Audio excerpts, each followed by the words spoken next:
बोलने का मतलब यही है कि कोविड का समय,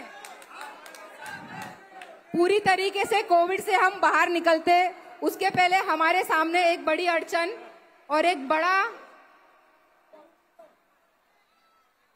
हमारे सामने एक बड़ी अड़चन आ गई थी और हमने एक ऐसा समय देखा, या हमारे लोगों ने एक ऐसा समय देखा जहां 1.5 साल हमारे पास हमारा आमदार मौजूद नहीं था।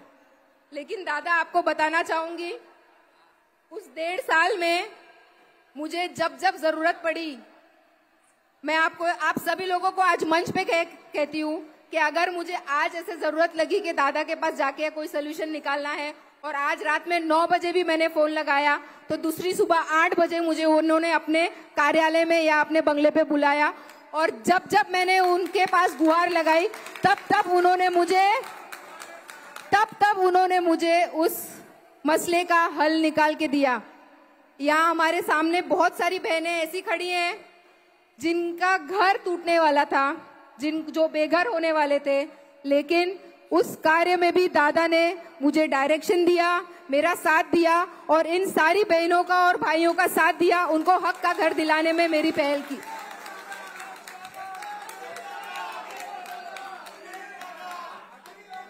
मेरे पिताजी के अनुपस्थित में, इधर के आमदार के अनुपस्थिति में बहुत सारे लोगों ने, जब हमने काम चालू किया, बहुत कट कारस्तान के साथ बहुत कोशिशें की ताकि हमारा काम रुक जाए या हमारा काम टल जाए या हमारे काम की गति कम हो जाए।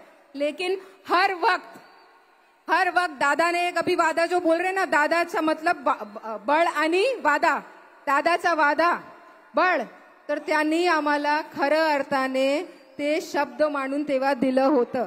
म्हणून आम्ही सांगतो दादा, संकटात, कामाला संकटात म्हणजे सोल्युशनचं नाम दादा।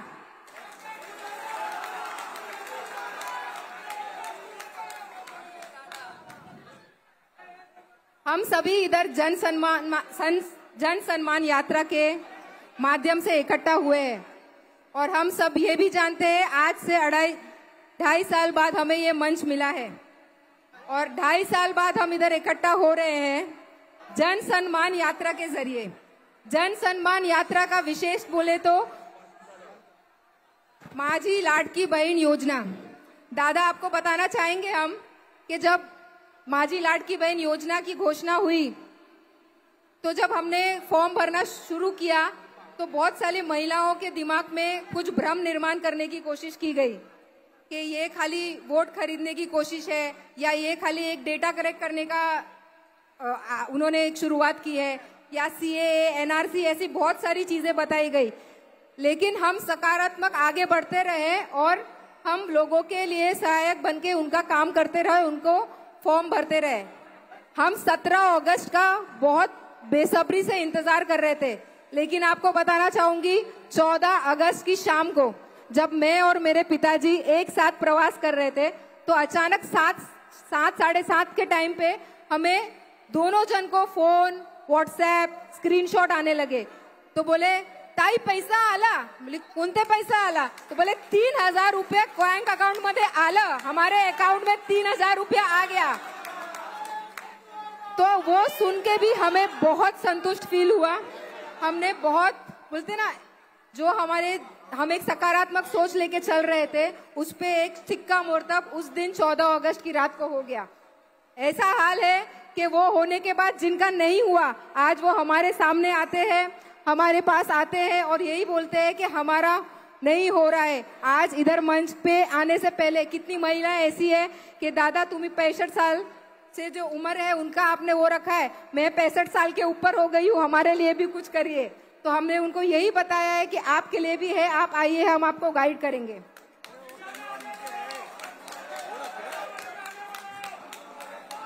ये 1500 रुपये सिर्फ एक पैसे दे के किसी की मदद नहीं है।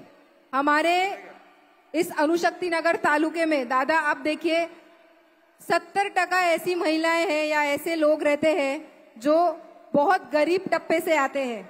उनके लिए वो 1500 रुपये का मतलब है उनके बच्चों की फीस, उनके लिए वो 1500 का मतलब है उनके घर का रेंट, उनके लिए वो 1500 का मतलब है। अडानी को जो इलेक्ट्रिसिटी भरना है वो तो बहुत छोटी छोटी चीज है। 1500 रुपए कोई बोलते हैं बहुत बड़ा नहीं है, लेकिन वो भले ही छोटा हो, लेकिन ये छोटी मदद आगे चल के किस तरीके से बड़ी हो सकती है, ये एक सोच और ये एक जो लोगों के अंदर विश्वास आया है, उसके लिए हम पूरी अणुशक्ति नगर के महिलाओं के तरफ से आप सभी लोगों का, पूरे महाराष्ट्र सर का आभार मानते हैं। दादा, हमको हमारे तालुके के तरफ से आपको 2 निवेदन करना है। एक तो कि हम चाहते हैं कि जो 31 अगस्त की डेडलाइन है उसको आगे बढ़ाया जाए, और दूसरा जैसे जैसे स्कीम आगे बढ़े, अगर इसमें और भी बढ़त हो सकती है रकम में, तो ये सारी हमारी महिलाओं ने रिक्वेस्ट की है, तो हम उम्मीद करते हैं कि आप ये रिक्वेस्ट को आगे बढ़ के हमें इसके ऊपर खरे उतरेंगे। हम तुम्हारे साथ हैं। आप सभी लोगों ने और राष्ट्रवादी काँग्रेस पक्षाचे सर्व नेत्यांनी मला ही संधी दिली की मी इथे तुमच्या सोबत आणि तुमच्या समोर 2 शब्द बोलू शकतो, म्हणून आपल्या सर्वांचा मनपूर्वक आभार। जय हिंद, जय महाराष्ट्र, जय राष्ट्रवादी।